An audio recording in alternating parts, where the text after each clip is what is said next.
Hello, I'm Oskar Sherlief and you're watching news from Kazakhstan. On Tuesday in Astana, Union of Journalists and Club of Editors-in-Chief solemnly adopted the Code of Ethics for Journalists. What does the code include? In the next report. The way journalists treat the code is a matter of their conscience. Forcing them to follow or breach the code is unacceptable. These are the final words of one of the most disputable documents in the media field. 4 months ago, the president ordered, officials wrote, and media representatives accepted the ethics code. Only recently, the head of the journalists' union, Kazim was questioning the new rules, fearing they might serve as reason for legal persecution of reporters. According to the code, a journalist is subjected to a moral reproach. Let's vote then by raising hands.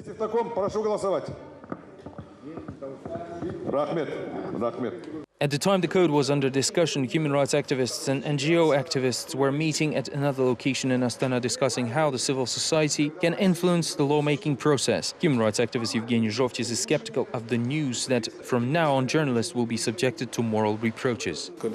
First, they should ensure the freedom of reporters' work, including that of independent journalism that allows for expression of different viewpoints. Only after that they can speak of ethics.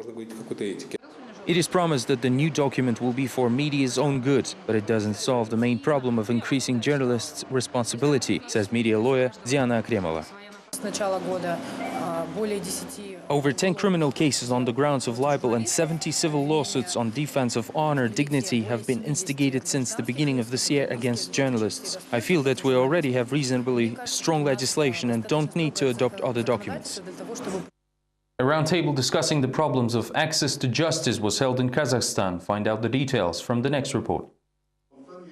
Corruption and lack of expertise, those were the unflattering titles that a famous senator and main corruption fighter of the ruling party used when describing the court system in the country. Nursultan Nazarbayev dismissed around 100 judges since the beginning of the year. The alarming statistics is worrying the parliamentary veterans as much as the superiority of judicial power over the legislative one.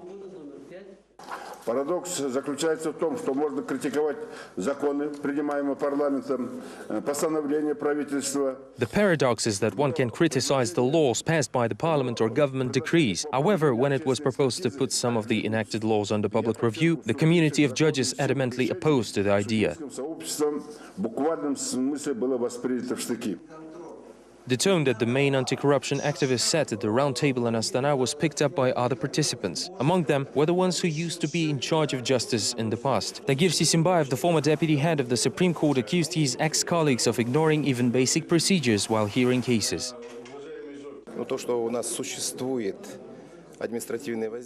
It is clear that administrative leverage is applied in our country. We also have decisions taken over political motives. Administrative resources are also put in use. It goes without saying that corruption is present too. Incumbent judges justify themselves by the lack of time and a big workload. They also brought up to low salaries and even complained of the lack of personal protection. When all of the arguments were used, they found someone to blame. It appears the system is being discredited by people who fail to escape justice in courtroom. When there is an argument, someone always either wins or loses, but it is always the law that determines it and not the court taking somebody's side. And as it always happens, the one who loses looks for reasons to accuse the judge of being unfair, when they're actually not. For 30 years, this school had neither water nor a toilet. I had it all installed so that children could use it. I've connected 45 houses to electricity and now they have lighting. I've actually done even more than the regional authorities did for the people. Doktabay Gasanov, who used to be a successful businessman, is on the verge of bankruptcy. He says the judges, in collusion with conmen, imposed a $50,000 fine on him. He's going to hold a one-man rally in Astana to protest against their decision. If this doesn't help, he's willing to take drastic measures and set himself on fire. The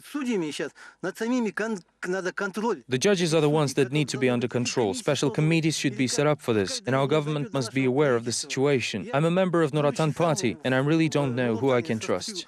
To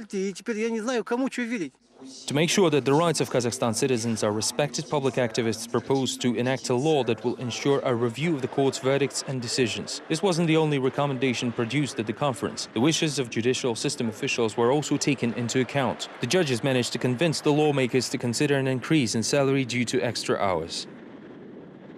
5 minutes. That long lasted the second date of Aliya Turuzbekova with her husband Vladimir Kozlov after the verdict announcement. Moreover, according to Aliya, the process of receiving the permit for the date and all other formalities linked with entering the pre-trial detention facility yet again had humiliating form. She waited for 5 hours while the documents were going through registration. She was also forced to undress despite low temperature. As a result, only 5 minutes left for the actual date. Based on what Aliya says, the date was held in the dark and damp basement. Aliya Turzbekova informed that the date of the appeals review in Mangistau Regional Court has not yet been determined, but she assumes that this might happen in the middle of November. The city court has to take the decision within 1 month from the date of the appeals submission. The leader of Alga Party is well, and his only complaint is the lack of heating in the prison cell. We did not expect it to be such a short visit, since the law allows up to 3 hours, but evidently it's interpreted differently in some places. It can be 2 hours and 55 minutes or just 5 minutes, and in both cases it will be considered up to 3 hours. So we didn't have much time. I was only able to see that he looks all right, but it is cold in the prison cell. There is no heating yet. Public hearings on renaming Zhanaozen to Beketata are ongoing in Mangistau region in full swing. Labor groups must report on the results to the regional administration. Meanwhile, some residents oppose rebranding. They believe that this is an attempt to rewrite history. More details in the next report.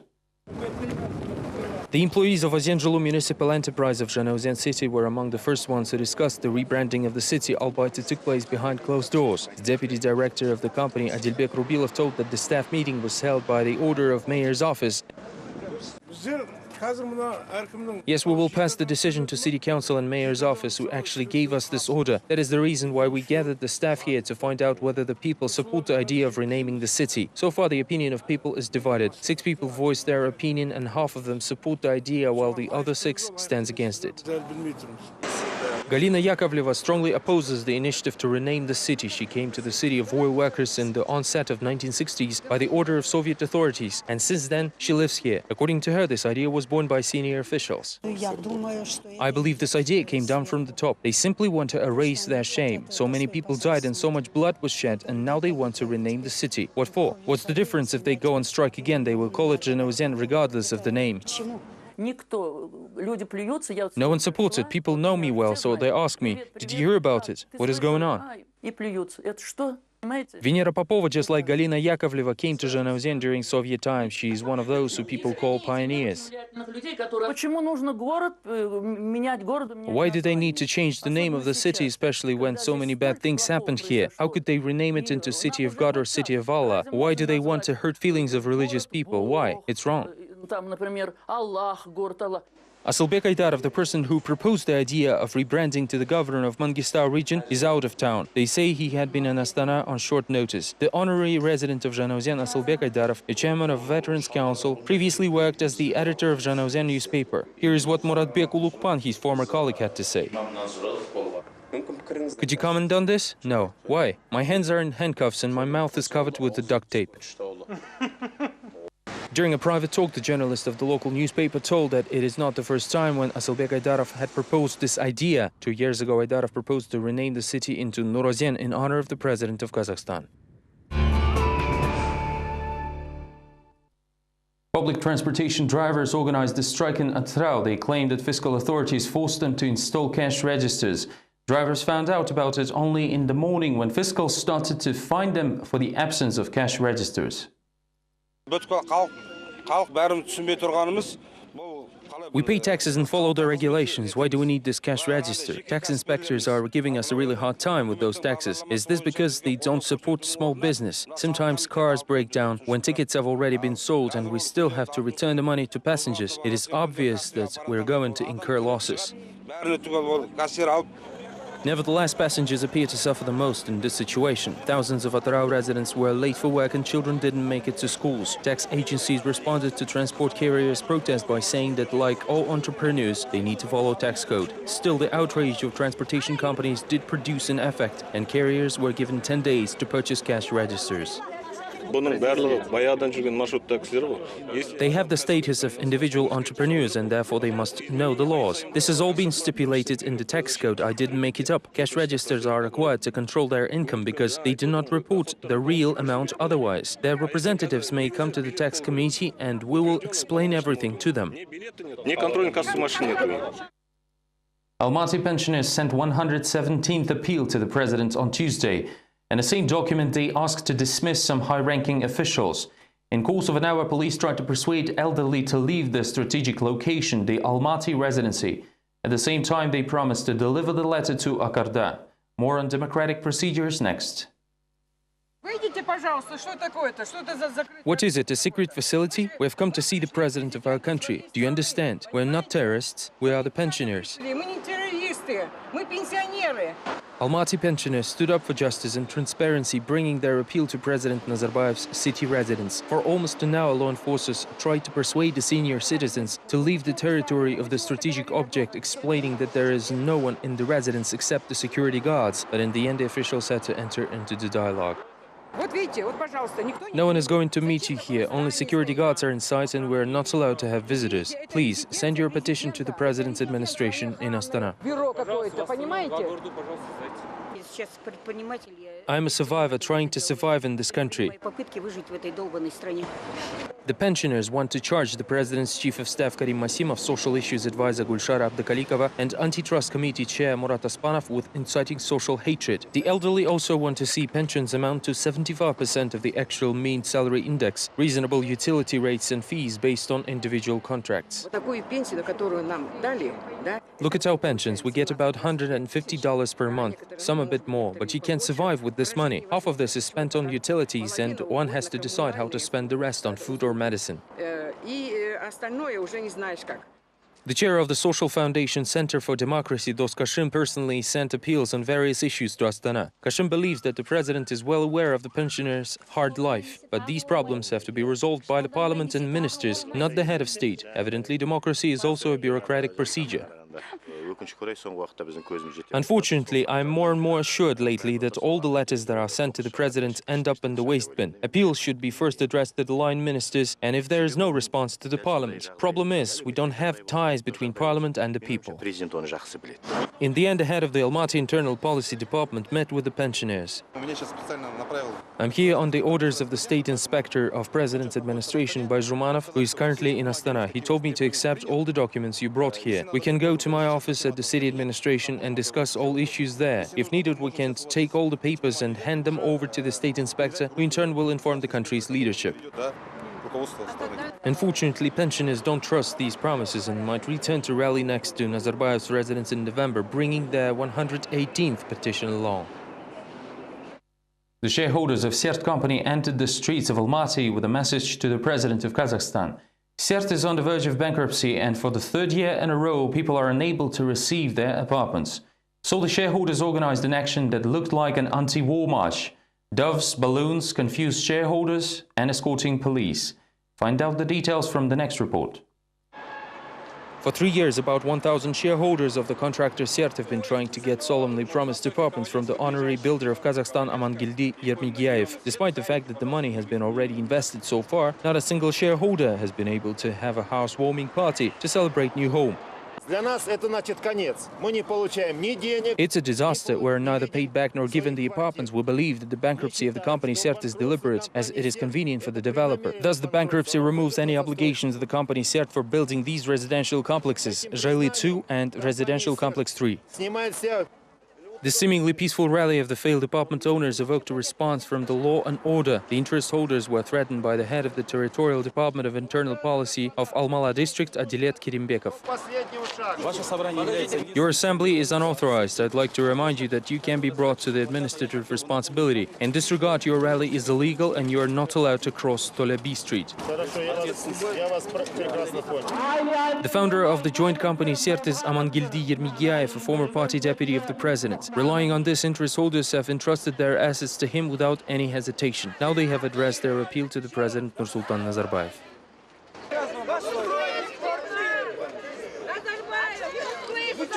It turned out really hard to contact Amangildi Yermiyayev on such a sensitive issue. The cell phone of the company's general counsel is switched off. Samruk-Kazana Foundation is alleged to finance this long-term construction. As promised to the people, it will invest another $26.5 million. At the end of the rally, the interest holders send the balloons up into the sky as a symbol of their last hope. 35 activists of Zhezkazgan and Reaching Plant Labor Union were left with no office, while an independent trade union with no membership fees and substantial debts. Attempts to find out why the contributions to the account of the labor union were stopped and why the locks in the office of the labor union were replaced failed yet again. Workers say that they were blocked by security with batons when they tried to enter the room of the director. According to the chairman of the trade union, Saule Seydahmetova, the organization continues to receive pressure from the Kazakhmys Corporation and the newly established Kasip Kazakhmys Trade Union. Seydahmetova is billed nearly $1.5 million for tickets to summer camps for children and health resorts for workers. It is a violation of the Kazakhstan legislation and collective agreements, says the union leader. The corporation management explained that the locks were changed in the entire building for safety reasons, excluding the idea of corporate raiding.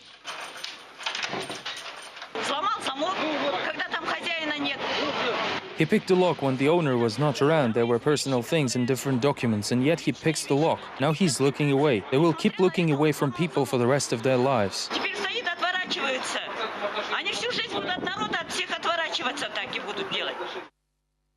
Opposition within the framework of the referendum will discuss with Kazakh residents the allocation of nuclear fuel bank and nuclear power plant construction. Moreover, the initiators defined the issues and the list of companies for privatization. Public activists promised to provide half of all state property via national IPO. Surprisingly, the same agenda was raised in the government. The opposition will raise another issue at the referendum. What is the attitude of Kazakhstan citizens towards the nuclear fuel bank and construction of nuclear power plant? Moreover, the Social Democrats already defined a list of future state property. They suggest starting with 51% of shares of ENRC, Kazakhmys, ArcelorMittal, Kaztsink and People's Bank, while allocating the rest 49% among the population of Kazakhstan. When we start working to ensure that these big companies become the state property once again, this would result in public companies with an independent board of directors and real requirements. It is completely impossible and pointless.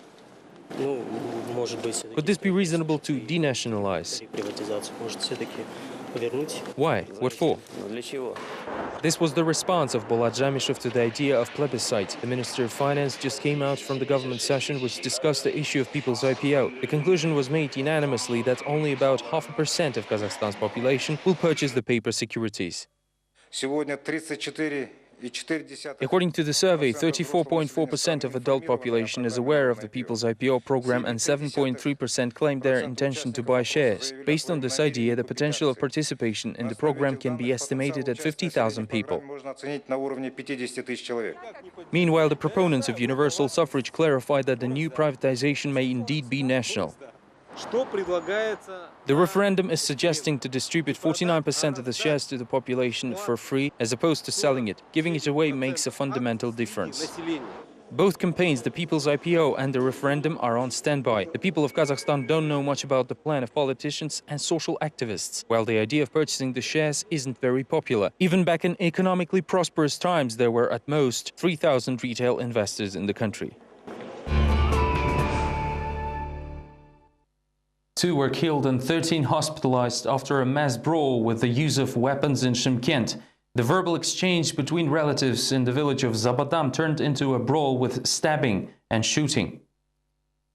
Injured parties came to the local hospital but continued their fight even there. Only a police patrol managed to calm them down. Currently, more than 50 officers are observing order in the village. According to doctors, 2 fight victims are still in intensive care. One stabbed in the chest and other with a gunshot wound. 3 patients were sent to intensive care in critical condition with severe injuries. The remaining patients are receiving the first medical aid. We confiscated weapons, gun cartridges, 3 knives and wooden planks at the scene. The person suspected in organizing the mass brawl and inflicting injuries leading to death is currently in the hospital with a stab wound.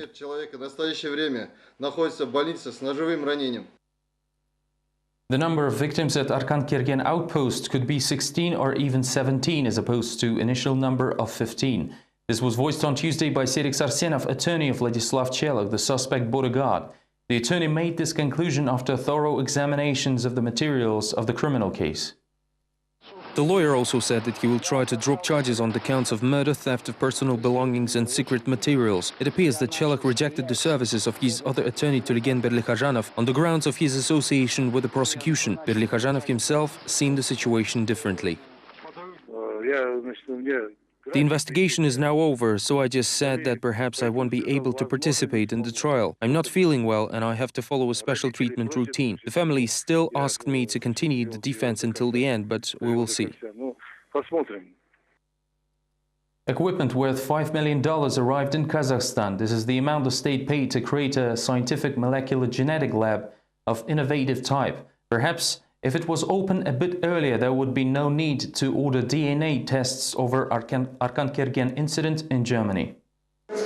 The Access Center was opened yesterday in Almaty. According to the officials, the laboratories are equipped with modern equipment used in Israel and the USA. American specialists taught local doctors to work properly with it. Our Access Center is equipped with the latest tech, including some unique equipment. However, some extra equipment will be purchased as the laboratory develops. The equipment is constantly updated and we try to keep up to raise our position.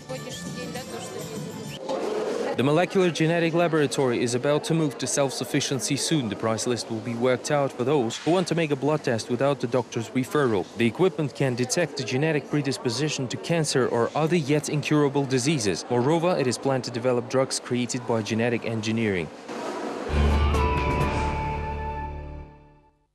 Rehearsal of the end of the world. Hurricane Sandy continues to rage on the eastern coast of the USA. Tropical storm is moving north. On Monday night, it hit New York. Now the epicenter is in Pennsylvania.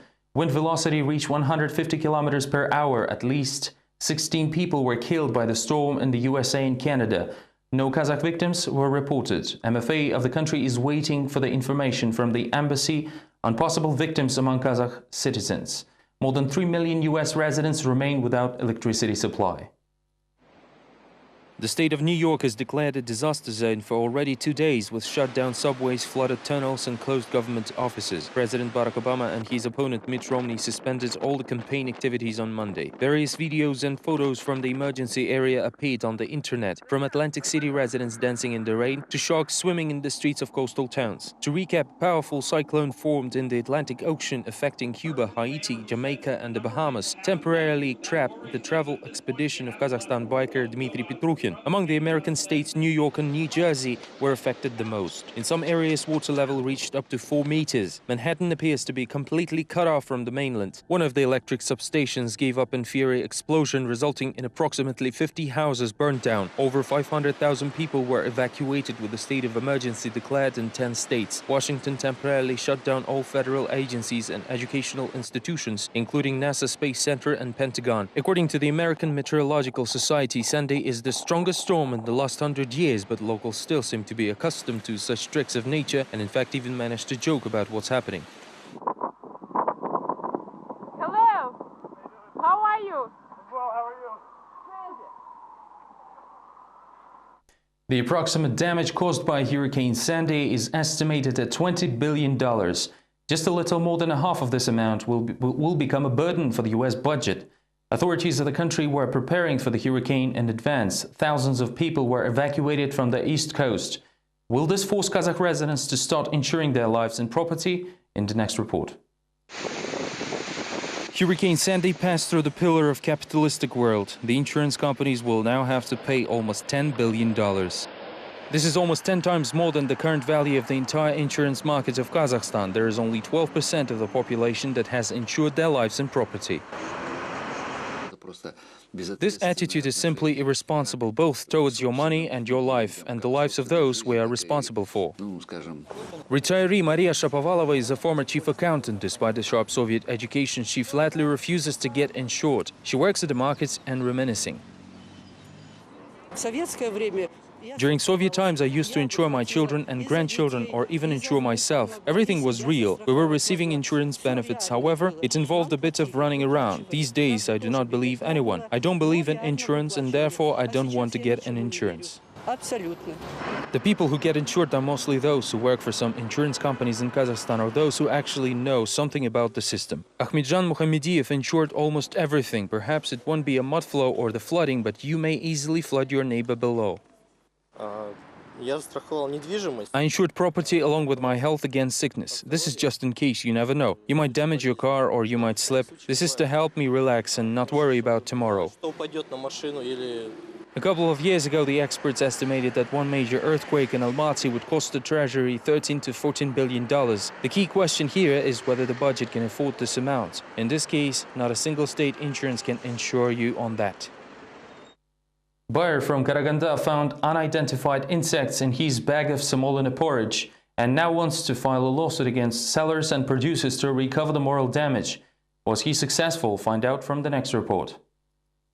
I showed this to people who were there and they were shocked by all the insects crawling inside. Medetbek Bayjumanov, a resident of Karaganda, already figured out that the insect he saw is called saw-toothed grain beetle. This knowledge, however, didn't improve his moods when he found bugs crawling inside of vacuum-sealed goods. The man even took a picture if evidence was ever needed, but the supermarket staff told him that they are not to blame, and the chance of encountering bugs depends on the price tag. The administration of the store advised me to buy expensive goods if I want to have clean and quality grits. They told me that's what you get with cheap ones.